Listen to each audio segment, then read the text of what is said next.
Entonces, la verdad que el cambio de matriz energética se necesita, pero se necesita que el Estado sea realmente el motor de ese cambio de matriz energética.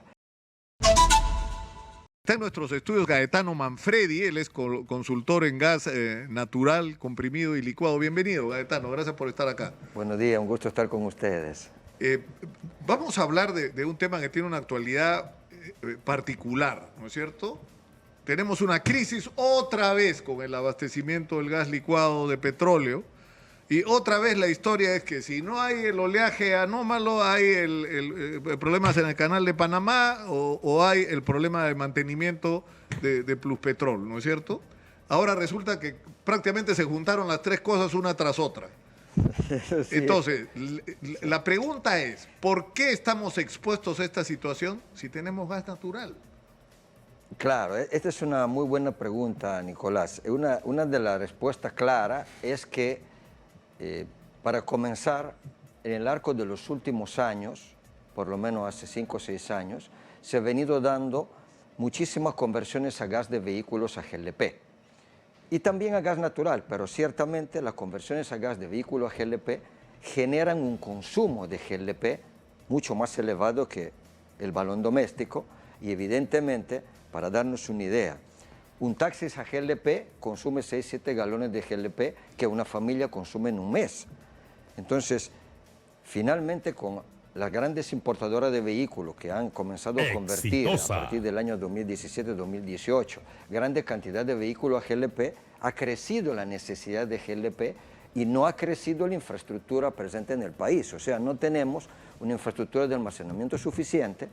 Claramente hay responsabilidad también de planificación, de importación del gas, que debiera haber sido planificado con mayor precisión, porque finalmente hace más de 6 meses que el Grupo Camisea ha individuado la necesidad de mantenimiento y lo ha comunicado. Se sabía que había un mantenimiento. Se sabía que iba a haber un mantenimiento y que... Claro. ¿no? Y no ahora, solo... Pedro Gamio Aita, que ha sido viceministro y que sabe el tema, nos decía el otro día en una entrevista que lo mínimo de almacenamiento de reserva debería ser 15 días, pero sí, que eso no ocurre, ¿no? No ocurre. Es decir, hay oleaje anómalo el viernes y el lunes ya está sin gas, con las colas, más o menos. No es tanto así, pero en realidad... Pero casi. Claro, porque vuelvo a insistir, hay un tema de política energética que nunca se enfrentó bien. Ya en el año 2009-2010 se planteó la construcción de un poliducto de GLP de Pisco hacia Lima para evitar, uno, la cola de camiones y toda una serie de problemas. Este poliducto nunca se hizo. No se hicieron infraestructuras suficientes para almacenar el GLP, justamente de lo que tú acabas de mencionar, de la necesidad de tener un backup, o sea, de tener una cantidad de GLP de respaldo que al menos en casos de emergencia por 15 días como mínimo nos dé la opción de seguir teniendo la cantidad suficiente. ¿Qué cosa ha sucedido actualmente? De que finalmente el gobierno se tuvo la obligación, el MINEM y Ocinermin, de dar prioridad al gas envasado y obviamente el gas automotriz ha quedado último. Y obviamente el gas automotriz es el que paga los platos rotos, porque finalmente hoy en día se carga en varias estaciones el gas a 8 soles, 9 soles, 10 soles, 7 soles, dependiendo de la disponibilidad, lo cual no es correcto. Ahora, a todo eso se junta un tema de política que energéticamente no ha sido bien, digamos, enmarcada desde hace mucho tiempo. Si tenemos gas natural en grande cantidad, y una cosa que quiero remarcar, todos los días, hace muchos años, desde cuando el reservorio de Camisea produce, no se usa todo el gas natural, se reinyecta gas natural y importamos diésel, importamos petróleo crudo para refinar y no utilizamos los recursos que tenemos. En Europa, en Estados Unidos es carísimo el gas. Nosotros tenemos gas y seguimos importando. Entonces, la verdad que el cambio de matriz energética se necesita, pero se necesita que el Estado sea realmente el motor de ese cambio de matriz energética. Tenemos disponibilidad para utilizar GNL, gas natural licuado, que permite el transporte optimizado, la autonomía de vehículos pesados. Todos los vehículos pesados podrían funcionar a GNL. Poco a poco se puede efectuar este cambio de matriz, pero no tenemos infraestructura. Tenemos una planta que es la más grande de Latinoamérica de GNL, que produce GNL, que lo exporta, que tiene la posibilidad de venderlo, pero no tenemos infraestructura. Hay 3 estaciones y todavía recién van a comenzar a funcionar. Entonces, es un tema de política energética. Y voy a ser más polémico aún, discúlpame, Nicolás. Sí, claro. ¿Por qué hace casi 8 meses que no tenemos un viceministro de Energía y Mina en un país minero y con recursos gasíferos?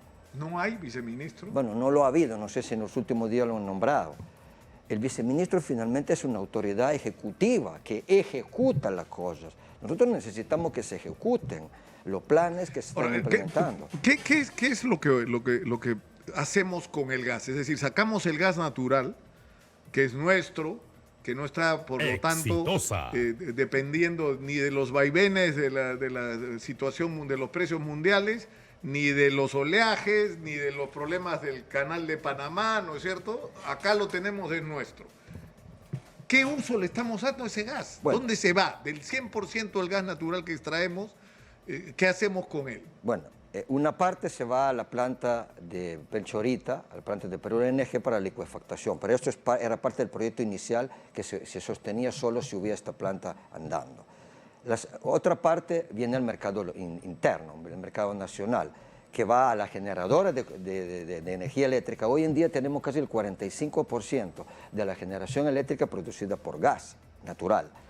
Si esa generadora no tuviera un suministro 365 días, nosotros no tendríamos energía eléctrica o tendríamos reaccionamiento y apagones. Entonces es importantísimo el aporte del gas natural, hoy en día es estratégico. Sin embargo, el mercado nacional del gas doméstico, comercial, industrial y sobre todo vehicular está, digamos, al 15-18% de penetración.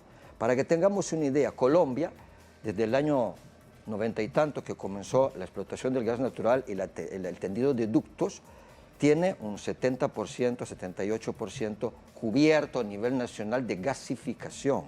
Nosotros en Perú no llegamos al 16%. Y han pasado 18 años. Claro, porque la idea es que en el momento que empiezas tu explotación del gas natural, como en nuestro caso, tenía que ir de la mano todo un plan estratégico, ¿no?, para que los hogares, las industrias, el transporte, todo se abasteciera con ese gas natural, pero estaban más preocupados cómo hacer para tender el tubo y sacarlo para afuera y vendérselo a los mexicanos, ¿no? Bueno, en realidad, eso es un poco, yo quisiera aclarar este tema, sí. Es un poco una distorsión política, creo esto, ¿eh? Porque el proyecto de Camisea y toda la producción de gas no se hubiera podido generar si no hubiera habido la planta de Perú NG. ¿Por qué? Porque la planta absorbe diariamente en plena operación 650 millones de pie cúbico al día. Si el reservorio produce 1.700, 1.800 millones de pie cúbico diario y el consumo interno en ese momento era muy reducido, no hicimos petroquímica en el Perú. En ese momento, algo que tenía que hacerse. Que se tenía que hacer y había el proyecto para hacerlo, pero han habido discusiones políticas y discusiones entre supuestos expertos que decidieron no hacerlo porque no había mercado. Pero hoy en día compramos la urea carísima. Y hablo de la urea en polvo agrícola que se saca del metano, del gas natural, y hablo de la urea AdBlue para los camiones y los vehículos Euro 4, Euro 5 que necesitan urea en sus motores para tratar las emisiones de gases a la salida del tubo de escape. Entonces, es un tema, digamos, de visión, de continuidad. No, a ver, quizá tal vez un poco más duro aún. No tenemos un Julio Velarde que genere continuidad en una política energética, claro, y que nos haya puesto a primer nivel. Eso es una discusión sobre la que yo estoy, Gaetano, todo el tiempo volviendo, ¿no? O sea, porque si empezamos a ver, o sea, hay un problema con la falta, o sea, con un aparato de Estado ineficiente y corrupto que tiene que ver con la falta de meritocracia. Es decir, no están manejando las instituciones y los organismos la gente que sabe, la que está calificada, la que ha demostrado sus cualidades no solamente técnicas de gestión, sino su honestidad. Es decir, que puedes confiar porque no te va a robar, pero además porque hay que hacer lo que hay que hacer y que no depende de quién esté en el gobierno. O sea, este tipo de temas, como el uso del gas, no debería depender de quién esté en el gobierno. No, en absoluto. Es más, es tan estratégico que actualmente muchos países han decidido, por ejemplo, prohibir la conversión a gas GLP, cosa que no se puede hacer, obviamente, en el Perú. Pero es que no tiene sentido, porque es más, El Perú es uno de los pocos países en Latinoamérica que tiene el privilegio de poder tener una flota de autos a GLP, una flota de autos a gas natural. Argentina, Brasil, bueno, Colombia recién han puesto el GLP, pero viven 40, 50 años de experiencia de vehículos convertidos a gas natural. Está prohibido el GLP en Argentina y en Brasil por un tema de visión estratégica, política, energética. Porque tiene ya, pero digamos, gas. acá no puedes prohibirlo, pero lo que sí puedes hacer es una agresiva política de Estado de promoción del uso del gas natural en todo lo que se pueda hacer. Y el problema, Gaetano, ¿sabes cuál es? Que los proyectos están, ¿no? No es que no se sabe qué es lo que se podría hacer, se sabe lo que se podría hacer. La pregunta es por qué no se hace. Un ejemplo más. Hace varios meses está en el Congreso un proyecto de ley que discute o desea uniformar el precio del gas natural a nivel nacional, porque actualmente el gas natural que se produce y se transporta fuera del Lima y Callao, donde no hay ducto, eso se llama gas virtual, es un gas costoso porque tiene que ser fleteado, transportado desde el punto de compresión o de licuación hacia el consumo. Por ejemplo, en el norte hay varias compañías que tienen una operación donde sacan el gas natural licuado del Mechorita, lo transportan con camiones cisterna, lo llevan al norte, lo regasifican, lo almacenan y lo regasifican y lo distribuyen vía redes. Pero para hacer todo eso hay un costo de flete. Y el Estado no interviene, no ayuda, no ha hecho ni siquiera el dispositivo legal. Entonces necesitamos que estas políticas energéticas de una vez se aceleren. Claro, pero lo que necesitamos para eso es que la gente calificada, que sabe lo que hay que hacer, que conoce del tema, sea la que esté a cargo, no de casualidad porque tocó un gobierno de gente inteligente que lo puso ahí, sino porque está ahí de manera permanente. Porque no, los proyectos no son para 2 o 3 o 4 años o 5, que es lo que dura un gobierno, es para décadas, ¿no? Es correcto. Y necesitamos una estabilidad en ese tipo de proyectos, Gaetano. Aparte, ¿tú hace cuántos años sabes más del tema del gas peruano que los peruanos? Bueno, ¿no? yo vivo acá 29 años. Vine al Perú en el año 94, tengo mi esposa viviendo acá, mis hijos peruanos, mi esposa peruana, y finalmente trabajo en gas 24, 25 años. Y en Italia mi trabajo siempre ha sido hacia el rubro automotor. He trabajado en la Fiat como 9 años y tuve suerte de trabajar en combustible alternativo, por eso que conozco, claro, que tengo cierta competencia, digamos, en el ámbito. Algo sabes. Sí. ¿Y de qué parte de Italia eres, Gaetano? Soy de cerca de Turín, de una ciudad industrial del norte de Italia, en Piemonte. Te voy a conectar, vas a comer en mi casa, mira, el mejor espagueti alle vongole que hayas comido en tu vida, que hace mi mujer. Excelente, muchas Y me gracias. lo han dicho italianos que lo han comido. Nunca he comido en Italia una cosa tan buena. Vas a ver. Muchas gracias, Gaetano, por estar acá y por toda esta información que yo creo que es extraordinariamente valiosa. O sea, yo me aburro, te lo juro, todos los días de decir, salgámonos del barro. Estamos revolcándonos en el barro, Gaetano, en vez de discutir todo lo que se puede hacer en el Perú, porque somos un país privilegiado, ¿no?